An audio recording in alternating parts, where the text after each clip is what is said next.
I am controlling this LED which is connected to my Arduino, and I am controlling this LED by this Python code in the Visual Studio by pyserial library.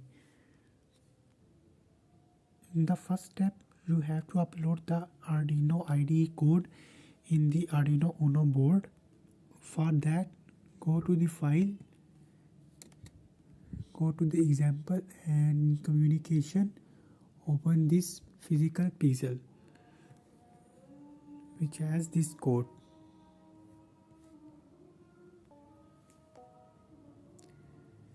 Physical pixel have this code,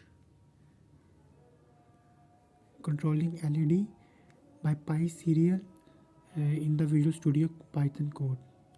For controlling LED serially by the Visual Studio, you have to install the serial library.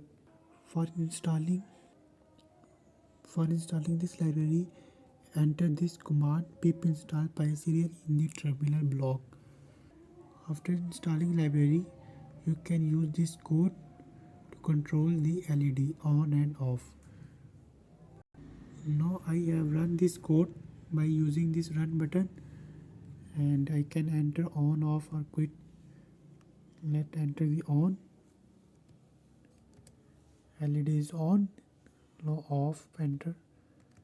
LED will be turned off.